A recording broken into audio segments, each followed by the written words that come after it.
आपको पता था कि जो पहले लेक्चर में मेरा पहले वीडियो लेक्चर में हमने एक्सटीरियर एंगल के बारे में पढ़ा था और उसमें मैंने क्वेश्चन नंबर 3 तक क्वेश्चन नंबर करवाए थे। आप क्वेश्चन नंबर 4 से स्टार्ट कर रहे हैं, 3.1 का क्वेश्चन नंबर 4 स्टार्ट किया जा रहा है। थोड़ा सा मैं आपके मेमोरी को थोड़ा सा शार्प कर देता हूँ। क्या क्या हमने पढ़ा था इसमें, हमने पढ़ा था कोई भी ट्रायंगल का एक्सटीरियर एंगल ABCD हमने लिखा था यहाँ पे, ये x है, इसको A कंसिडर किया था, इसको B कंसिडर किया था, x equal to what A plus B, ये हमने प्रूफ भी किया था। ऐसे हमने तुम्हें 6 डायग्राम बताए थे और 6 डायग्राम में से ये एक डायग्राम है। अब बस इसी की हेल्प से पूरा एक्सरसाइज को हम सॉल्व करने जा रहे हैं। तो जो भी हमारे पास क्वेश्चंस, जो भी हमें आपको सब वेपन्स देते जा रहा हूँ, सारे वेपन्स को इकट्ठे करते जाइए और उस वेपन्स का यूज़ करके हम सब पे हमला करेंगे। तो स्टार्टिंग में आप लोग यहाँ पे देखेंगे क्वेश्चंस क्या कह रहे हैं, जरा क्वेश्चंस पढ़ो अच्छे से, क्वेश्चंस पढ़ना अच्छे से। The measure of one of the angle और triangle is twice the measure of its smallest angle and measure of other is thrice the measure of smallest angle, find the measure of 3 angle। बहुत difficult होता है word problem को mathematical form में लाना, बहुत difficult होता है, लेकिन जब हम स्टेप वाइज जाते हैं तो वो डिफिकल्टी बहुत इजी हो जाती है। कैसे हम जाएंगे, उसने बोला कि फाइंड द, हम देखो बच्चों जगह जगह पे स्मॉलेस्ट एंगल आ रहा है, बरोबर है, तो मैंने मेजर कर दिया, let the measure of smallest angle of triangle be x degree. ये मैंने ट्रायंगल बना दिया। अब मुझे पता नहीं है, मैंने मान लिया कि कोई भी इसमें से स्मॉलेस्ट डिग्री ये x डिग्री एक मान लिया। तो बाय कंडीशन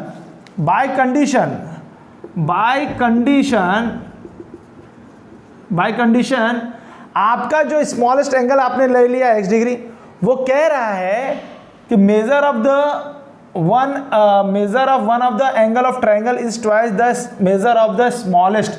मतलब देखो ये जो पूरा, ये देखो ये ईज है ना, वो इक्वल टू हो जाता है। मैं आपको सिखा रहा हूँ कैसे करने का। ये ईज है ना बच्चों, वो इक्वल टू हो गया। ट्वाइस द मेजर, ट्वाइस मतलब 2 हो गया। Measure of the smallest angle, smallest angle कौन है, x है, तो ट्वाइस मतलब 2 स्मॉलेस्ट। ये पूरा लाइन जो मैं पढ़ रहा हूँ, ये पूरा का पूरा लाइन क्या बोल रहा है, smallest angle. Measure of its smallest angle, वो मेरा x डिग्री है, तो इसका मतलब ये x हो गया, तो 2 इंटू एक्स। और ये क्या है, the measure of one of the triangle, मतलब कि इसमें से 3 एंगल होते हैं, उसमें से एक एंगल स्मॉलेस्ट एंगल का ट्वाइस है, दुगना, तो इसका मतलब ये 2x हो गया। भाई ऐसे तोड़ेंगे हम। फिर उसके बाद दूसरी स्टेटमेंट, एंड के बाद कंपाउंड सेंटेंस, फिर एंड के बाद वापस बोल रहा है कि जो अदर जो दूसरा एंगल है, मतलब C, जो दूसरा एंगल है वो इज मतलब इक्वल टू, थ्राइस मतलब 3 the measure of smallest angle, मतलब 3x। मतलब ये जो दूसरा एंगल है वो 3x है, इसका मतलब यहाँ पे क्या आएगा, 3x आएगा। तो इसका मतलब बच्चों आप कभी भी वर्ड प्रॉब्लम को ना लाइन करके, अंडरलाइन करके, उसको काउंट करके, तोड़ के और इक्वेशन में कन्वर्ट करने की कोशिश करिए।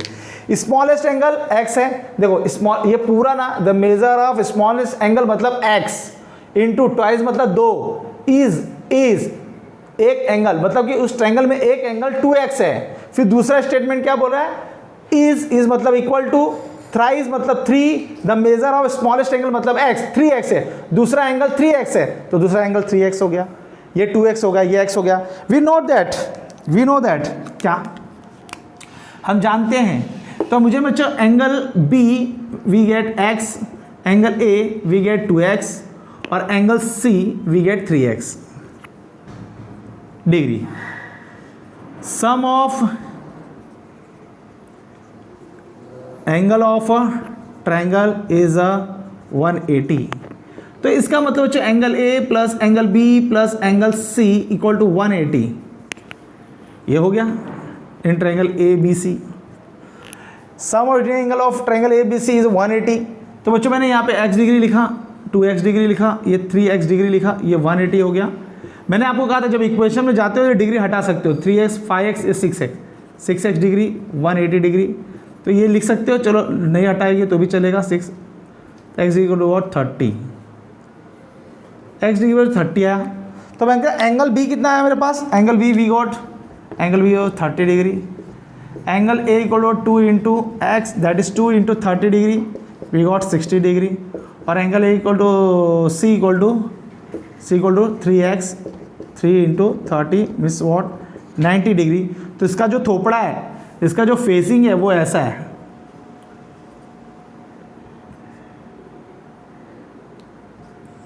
ये ऐसा है।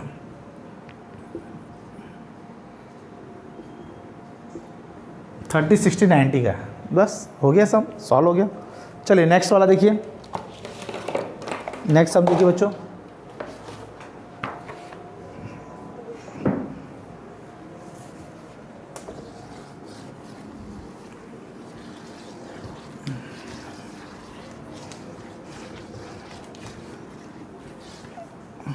नेक्स्ट सब में डायग्राम बनाइए आप लोग।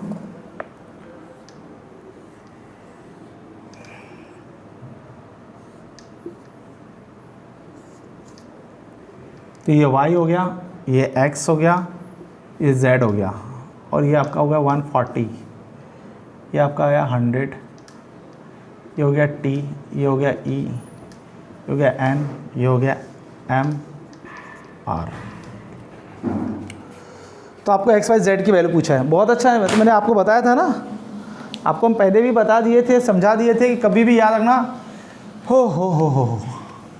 तो बच्चों ये जो एंगल है z प्लस ये एंगल, तो ये बच्चों मैं लिख सकता हूँ in triangle E N M, in triangle E N M, angle E M R is a angle, therefore angle EMN plus angle EMR equal to 180 linear pair। तो बच्चों ये क्या होगा, z हो गया, ये 140 हो गया, या 180 हो गया, तो z equal to 180 upon -140 equal to 40 degree. तो z मेरे को 40 मिल गया बच्चों। बहुत अच्छा क्वेश्चन, बहुत अच्छे।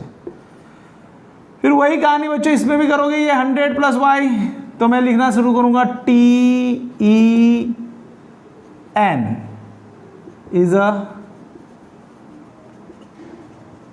लिखने की जरूरत नहीं है, TN इज एक्सटीरियर एंगल भी है, और चूंकि बच्चों TEN plus angle NEM M equal to what 180, same linear pair.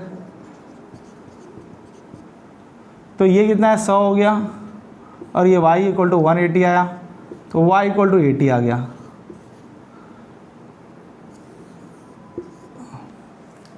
बच्चों x क्या होगा, थर्ड पॉइंट, x क्या होगा, we know that, what you know that, we know that x plus y plus z equal to what 180, sum of a triangle is a 180। तो बच्चों यहाँ पे x का वैल्यू मुझे नहीं मालूम था, ये 40 है, सॉरी y मेरा 80 है प्लस 40 है, 180 है, तो x equal to 180 minus 120, x equal to 60। तो आ गया आपके पास x की वैल्यू, आ गई आपके पास z की वैल्यू, आ गई आपके पास y की वैल्यू। बहुत अच्छा था, बहुत आराम से लिख लीजिए। फिर आगे बढ़ते हम लोग, समझ में आ गया बच्चों। ये तो लीनियर पेयर है, ये भी लीनियर पेयर है, एक्सटीरियर एंगल का कोई जरूरत ही नहीं पड़ा मेरे को यहाँ पे, no need to talk this about this is exterior angle of z। तो ये लीनियर पेयर है, ये भी लीनियर पेयर है, ये दोनों निकल गया तो ये भी x आ गया, तो मुझे इसकी कोई जरूरत ही नहीं पड़ी, बस मैं ऐसे लिख रहा था कि एक्सटीरियर एंगल है, देख लीजिए आप लोग।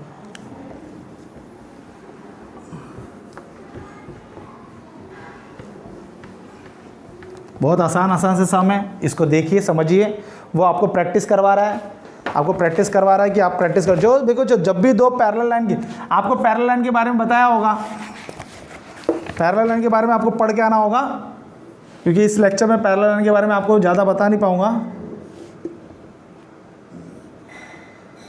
आर हो गया, ये 40 डिग्री होगी, ये डी हो गया, ये ई हो गया, ये ए हो गया, ये बी हो गया, ठीक है जी।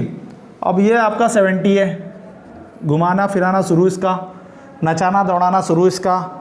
बोल रहा है A B parallel to D E, A B D के साथ पैरेलल है तो मेरा क्या जाता है, पैरेलल है तो पैरेलल है। पूछा है डी आर ई, डी आर ई मतलब मैं इसको एक्स ले लेता हूँ भाई, डी आर ई पूछा है जो इस वक्त मेरा एक्स का काम कर रहा है। फिर पूछा है ए आर ई, ए आर ई बहुत बढ़िया, इसको मैं वाई ले लेता हूँ, ए आर ई इसको मैं वाई ले लेता हूँ।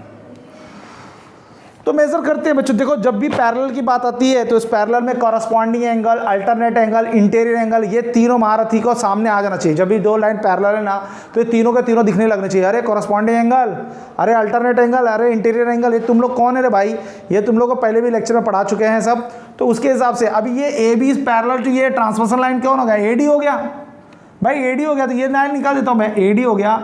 तो अब देखो ये लाइन इसके साथ पैरेलल है, पैरेलल के लिए ए भी निशान लगा सकते हैं हम लोग, ऐसा वाला। तो ये लाइन पैरेलल है तो बच्चों की जो कि जब A B is parallel to D E given बच्चों, तो ये जो एंगल है और ये एंगल आपस में इक्वल हो जाएंगे, ये भी 70 का हो जाएगा। क्यों, अल्टरनेट एंगल भाई, जेड हो गया ना, देखो आपका जेड बन गया कि नहीं बन गया, ये और ये इक्वल हो गया, अल्टरनेट एंगल हो गए। तो मैं लिख सकता हूं कि angle B A D equal to angle A D E equal to 70 degree.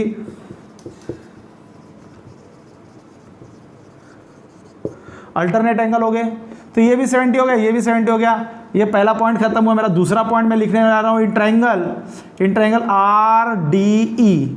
In triangle are D ई में दो एंगल मालूम है, किसी भी ट्रायंगल का दो एंगल मालूम है बच्चों, तो तीसरा एंगल निकाल सकते हो। तो एंगल डी, एंगल मैं लिख सकता हूं angle R D E plus angle D E R plus angle जो मुझे चाहिए, जो मुझे ढूंढना है, D R E equal to 180, वही sum of angle of a triangle is a 180। ये लिखना बहुत जरूरी बच्चों। फिर उसके बाद अब हो गया यहाँ पे देखिए R D A 70 degree 40 degree, और ये मैंने x कंसिडर किया था, ये 180 हो गया। तो x प्लस 70 प्लस 40 कितना हो गया, 110 हो गया, 110 हो गया। उसको वहाँ भेजेंगे 180 माइनस 110, तो x इक्वल टू कितना हो गया, 70 डिग्री, बरोबर है। ये 70 डिग्री का है बच्चों, तो ये कितना हो गया, 70 डिग्री हो गया। अब तीसरा पॉइंट मैं लिखने जा रहा हूँ कि D R E plus A R E equal to 180, linear pair.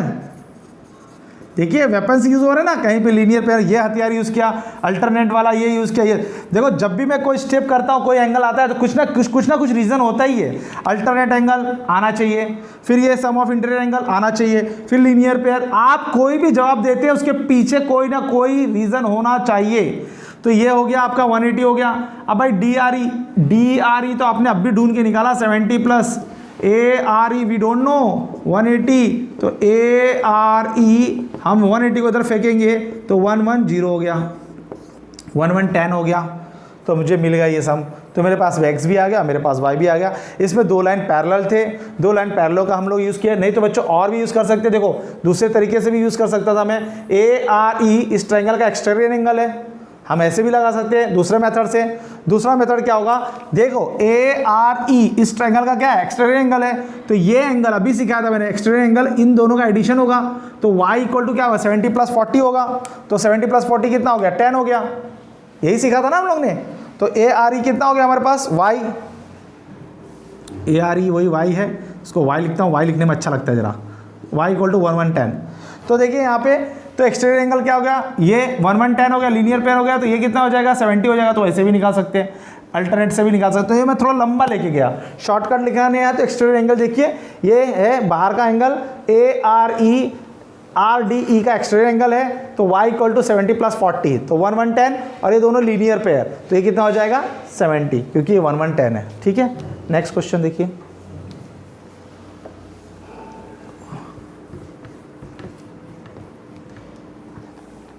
जो मैंने अभी बताया उसको भी आप लोग सेकंड मेथड करके सॉल्व करिएगा।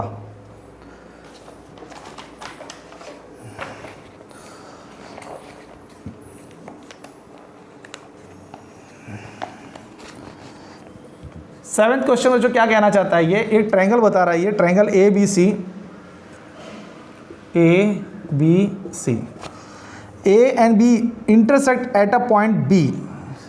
बाइसेक्टर, बच्चों बाइसेक्टर देखो बहुत अच्छी बात होती है, बाइसेक्टर, कानों में कुछ गया, बाइसेक्टर, बाइसेक्टर मतलब कि जो दो भागों में जो डिवाइड करता है उसको बाइसेक्टर बोलते हैं। एंगल ए को बाइसेक्ट करने वाला कोई लाइन होगा, मैंने कर दिया भैया, तो ये हो गया, ये हो गया, ये मैंने इसको नाम दे दिया x, तो ये भी x है, ये भी बाइसेक्टर है, ये y, तो ये भी y है, और ये दोनों के बाइसेक्टर इंटरसेक्टेड है एट अ पॉइंट O पे, मैंने कर दिया बच्चों। एंगल C कितना है, 70 है, लिख दिया मैंने, बहुत अच्छी बात है।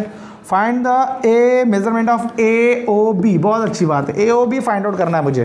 पहले डायग्राम देख लिए, बाइसेक्टर, बाइसेक्टर का मतलब होता है जो एंगल को दो पार्ट में डिवाइड करे, तो AO बाइसेक्टर है एंगल A का, तो इधर x है इधर x है। BO बाइसेक्टर है एंगल B का, तो इधर y है y है, और ये एंगल 70 है। तो मुझे आपको यहाँ पे AOB मेजरमेंट AOB बताना है, मेजरमेंट AOB ये कितना होगा, मेजरमेंट AOB कितना होगा ये हमें बताना है बच्चों। देखिए यहाँ पर, अब इसमें मुझे सबसे पहले दो अननोन टर्म है x और y, और x और y क्वेश्चन में यही कहा गया है। क्वेश्चन में कहा है कि ABC bisector of AB intersect OC measurement, sorry, ठीक है।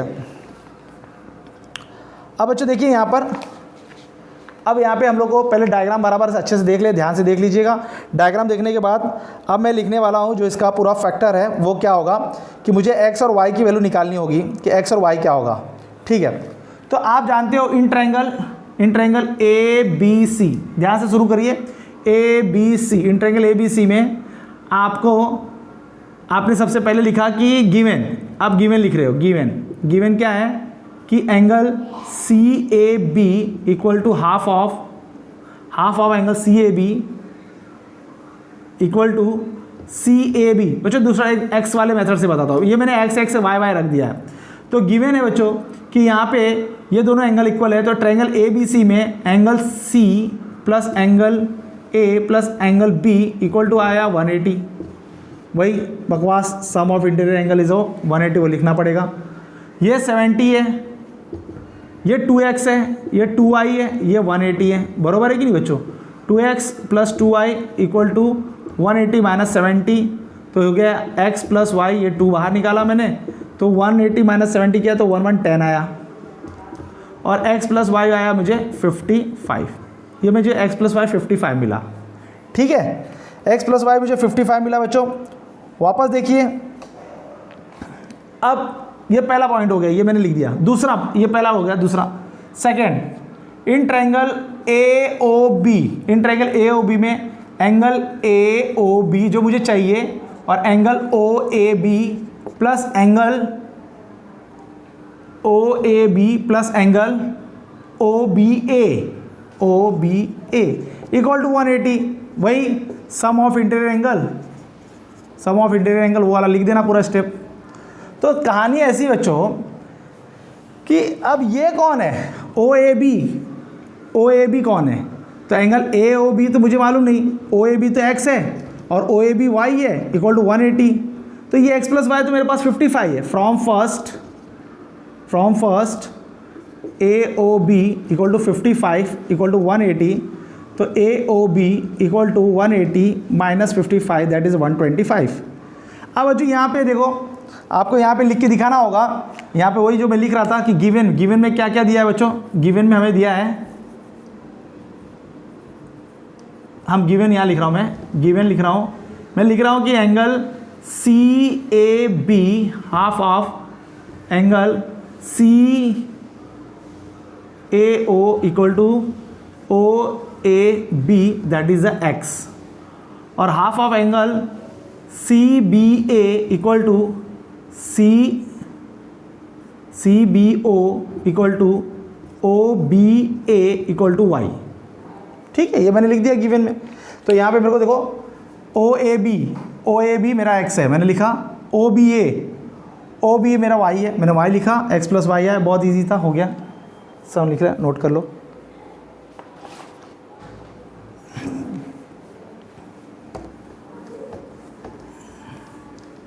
एक बार आपने बड़ा एंगल लिया और एक बार आपने छोटा ट्रायंगल, सॉरी एक बार आपने बड़ा ट्रायंगल लिया, एक बार आपने छोटा ट्रायंगल लिया। बहुत इजी सम है, मज़ा नहीं आ रहा है इजी सम को पढ़ाने में इतना। चलिए अब कुछ कहानी में चेंज आ रहा है। कह रहा है दो रे है, ये दो रे आपस में पैरेलल है, ठीक है, मान लिया भाई पैरेलल है। ये ट्रांसवर्सल लाइन है, ये P है, ये B है, ये A है, ये C है, ये Q है, ये D है। अब ये यहाँ से निकला, ये यहाँ से निकला और इन्होंने T पे कट किया। भाई ये क्या रहा है, ये वीडियो गेम की तरह हो गया, बहुत अच्छे से खेलते हुए हम लोग आगे बढ़ रहे हैं। प्रूफ दैट PTQ, मुझे प्रूफ करना है PTQ इक्वल टू 90 डिग्री, ये प्रूफ करना है मुझे। और जो सामने वाले ने रखा है कि AB is a parallel to CD, AB is parallel to CD, और क्या है PT and QT are bisector of BPQ, bisector बच्चों। तो मैंने इसको X ले लिया। देखो कभी बाइसेक्टर को ना X से देखोगे ना तो आपको मज़ा आता है देखने में। बाइसेक्टर है तो बहुत अच्छी बात है, ये X हो गया, ये X हो गया, ये Y हो गया, ये Y हो गया। इतना इजी है, इतना इजी है कि कितना, बताओ। ये देखो ये दे दिया ना इसने, तो आपका बाय कंडीशन, मैं यहाँ पे लिखा गिवन लिख देता हूँ पहले वैसे। ये प्रूफ दैट करना है बच्चों, मुझे ये प्रूफ करना है।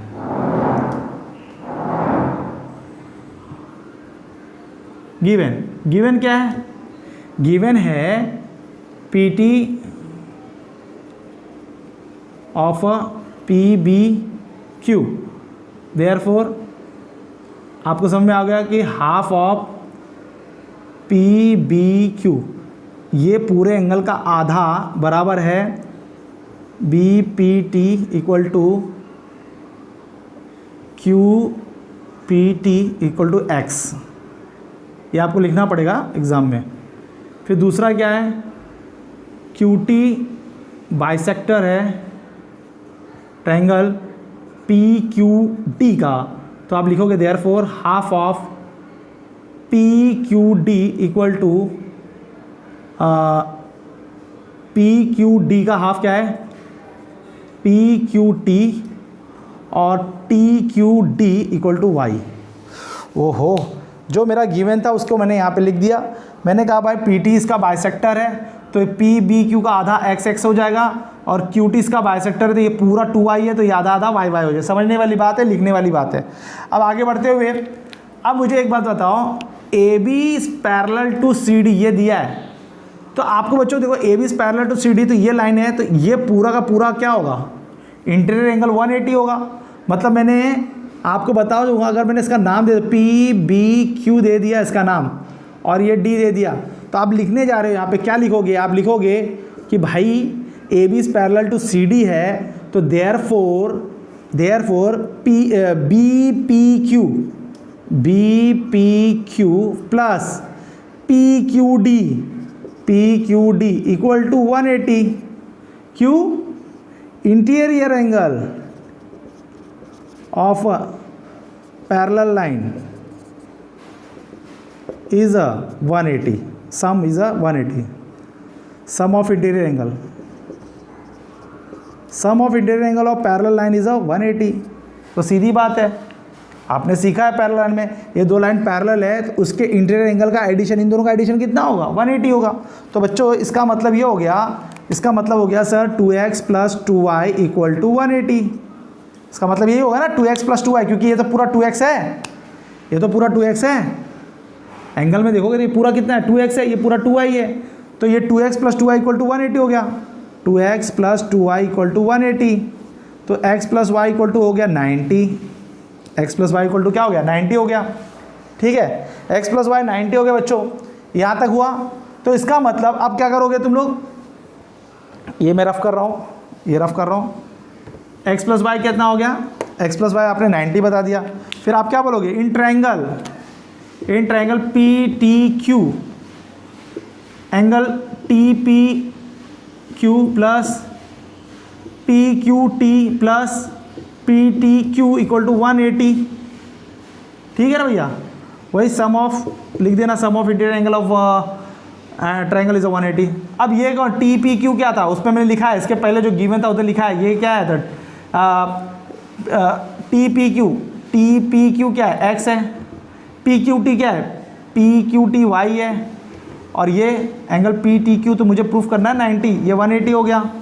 अब ये x प्लस वाई मेरे पास 90 आया from the second point, from second point x plus y मुझे क्या है, x प्लस वाई 90 है, तो 90 plus angle P T Q equal to 180, तो एंगल पी टी क्यू कितना हो गया 180 माइनस 90, दैट इज़ अ 90।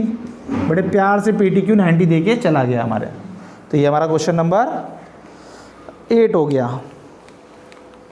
बच्चों क्वेश्चन नंबर 9 आप लोग होमवर्क कर लेना, क्वेश्चन नंबर 9 आप लोग होमवर्क कर लेना। Now come to question number 10।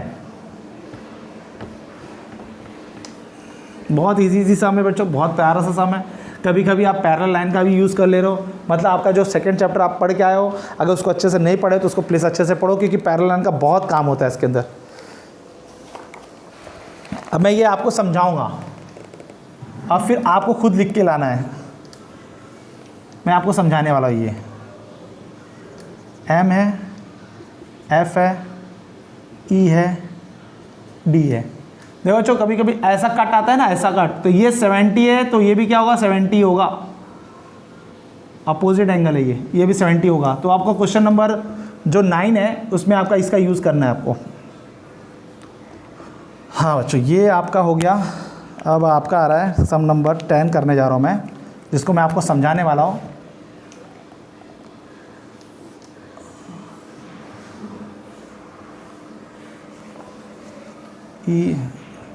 ये x हो गया, ये x हो गया, ये y हो गया, ये y हो गया। बड़ा प्यारा सा सम है। ये g हो गया, g हो गया बच्चों। आपको प्रूफ क्या करना है, आपको प्रूफ करना है कि एंगल, प्रूफ दैट है, क्या प्रूफ करना है बच्चों, देखो बोल रहा है कि angle DEG equal to half of EDF, पहला पॉइंट, दूसरा पॉइंट E3। ना बच्चों 3.1 का 10th सम आपके सामने इस वक्त है।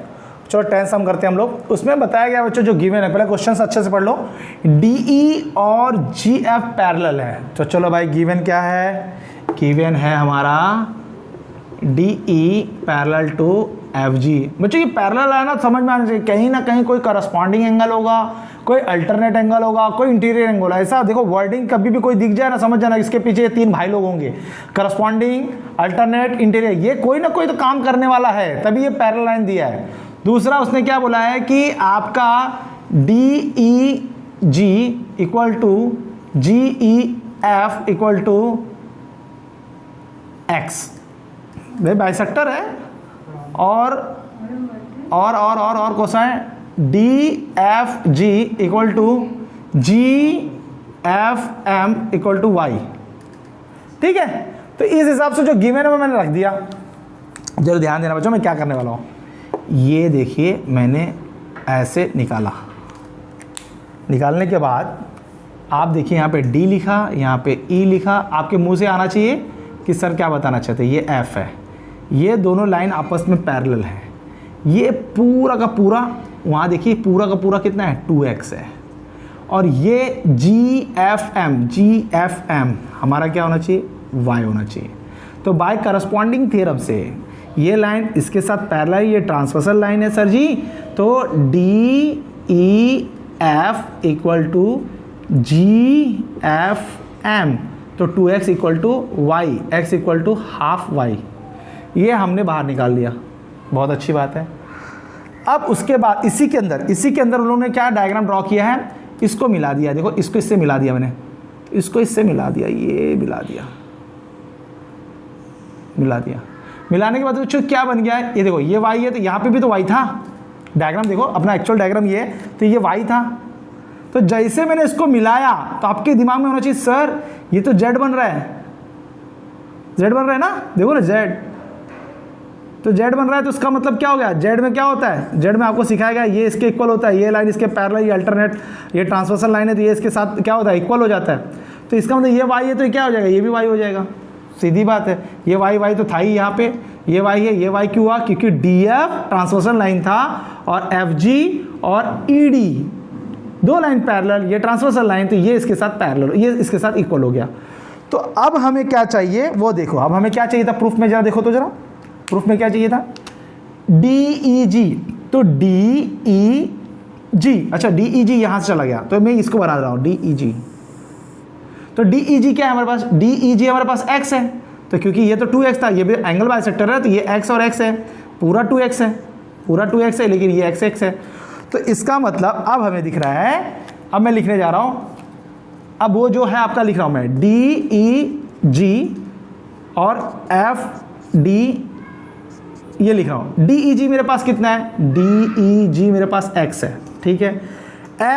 EDF, EDF कहां पे, EDF ये मेरे पास y है, ये लिखा y, और मुझे क्या दिया देखो, मिला ना x equal to half of y, तो हो गया ना बच्चों, हाफ ऑफ y हो गया ना, हाफ ऑफ y, ये प्रूफ हो गया, क्योंकि ये रिलेशन है x equal to half of y, ये x है ये y है, तो equal to half of y, तो इसके ऊपर ये लिख दिया, इसके ऊपर ये लिया, मेरा प्रूफ हो गया, ठीक है। ये तो हो गया, ओके हो गया। ये आपको लिख के लाना है अपने, मैं समझा रहा हूँ, आपको लिख के लाना है, नेक्स्ट टाइम मैं इसको लिखूंगा, लेकिन आपको पहले घर पे से लिख के लाना है। फिर उसके बाद मुझे क्या पूछा गया है, EF और FG, EF और FG आपस में क्या होना चाहिए, इक्वल होना चाहिए। तो सीधी बात है, ये ट्रायंगल देखो, ये ट्रायंगल देखो, आपको EGF ट्रायंगल देखो, EGF ट्रायंगल आप लोग देख रहे हो, EGF ट्रायंगल में ये x है, ये y है, बच्चों ये कौन है भाई, ट्रांसवर्सल लाइन दिखा, देखो ये रहा, ये z बना, देखो दिख रहा है, ये देखो z बना ना, z बना, ये z बना, तो ये x है, तो ये भी कितना हो गया, x हो गया, तो देखो x हो गया। तो किसी भी ट्रायंगल में उसका बेसिक, यहाँ पे x है, ये भी x है, ये E है और ये G है और ये F है, तो ये दोनों आपस में बच्चों अगर इक्वल हैं तो ये और ये इक्वल नहीं हो जाएंगे, तो EF इक्वल टू FG हो जाएंगे, आइसोसेलेस ट्रायंगल। तो देखा आपने, एक करस्पॉन्डिंग एंगल ने और दो अल्टरनेट एंगल ने आपकी मदद की, और उस हिसाब से आपने ये दोनों को प्रूफ कर दिया। तो मैंने प्रूफ कर दिया इसको, मैंने वापस समझाना दिखा, ये देखो अल्टरनेट एंगल है ना, देखो ये देखो ऐसे ऐसे गया कि ऐसे आया, तो ये x है, ये x है, तो यहाँ पे भी x था, यहाँ पे भी x था, तो ये ट्रायंगल आइसोसेलेस ट्रायंगल हो गया, तो इसे ये प्रूफ हो गया। तो नेक्स्ट टाइम आप लोग इसको अपने आप से लिख के लाएंगे, जब मैं इसको बोर्ड पे लिखूंगा तो आपने लिखा हुआ और मेरा लिखा हुआ मैच करेंगे, तो उसमें सारे पॉइंट्स और गलती आपको समझ में आएंगे। याद रखना, जब भी आप भी कोई भी लिखे हो तो उसको रीजन जरूर लिखना, अगर आप रीजन नहीं लिखेंगे तो आपके मार्क्स कट सकते हैं, आपके मार्क्स जा सकते हैं और आपको फुल और फुल नहीं आएगा। इसलिए ज्योमेट्री में सबसे अच्छा है कि जब भी कोई भी लिखो alternate angle, corresponding angle, sum of interior angle, ये सारे के सारे आपको वहाँ पे लाइन में लिखना ही लिखना है। तो नेक्स्ट वीडियो में हम फिर से मिलेंगे 3.2 एक्सरसाइज के साथ। और याद रखिएगा कि जब भी आप लोग ज्योमेट्री में एक चीज़ याद रखिएगा, जितने भी फॉर्मूले हैं सबको लर्न करना है, याद करना है, और ज्योमेट्री का कभी भी ज्योमेट्री का डायग्राम बनाइए और खुद से बातें करना सीखिए, खुद से। डायग्राम तुम्हारे साथ बात करने आना चाहिए, डायग्राम खुद बोलेगा कि मेरे पास ये है और तुम्हें ये ढूंढना है। जैसे कि हम लोग मोबाइल में वीडियो गेम खेलते हैं, तो लेवल 1, लेवल 2, लेवल 3, इस तरह से। अब ये 3.1 है, 3.2 में हम जाएंगे तो 3.2 लेवल 2 हो जाएगा, क्योंकि 3.1 का कॉन्सेप्ट और पैरेलल लाइन का कॉन्सेप्ट, ये सारे कॉन्सेप्ट 3.2 में यूज होंगे। फिर हम 3.3 में जाएंगे तो 3.2 और 3.1 और फिर पूछे के पूरे कॉन्सेप्ट यूज होंगे। तो बच्चों लेवल 1 क्यों बढ़ते जा रहा है, क्योंकि हमारे वहां पे फॉर्मूले बढ़ते जा रहे हैं। तो जैसे जैसे हम आगे बढ़ेंगे तो हमारे फॉर्मूले की लिस्ट बढ़ती जाएगी, और जब फॉर्मूले की लिस्ट कम हो जाती है, या तुम पढ़ते नहीं हो, या लर्न नहीं करते, या प्रैक्टिस नहीं करते, तो वो लेवल हमको बहुत डिफिकल्ट होता है और लेवल हम क्रॉस नहीं कर पाते। बस यही डिफरेंस है। तो आप लोग कभी भी अपने लेवल को पूरा करने के लिए आप पीछे के फॉर्मूले को रिवाइज करते रहिए, डायग्राम से बातें करना सीखिए। ज्योमेट्री में जो भी लड़का डायग्राम से या लड़की कोई भी डायग्राम से बातें करना सीख जाएगा, उसको ज्योमेट्री आ जाएगी। तब तक के लिए गुड बाय।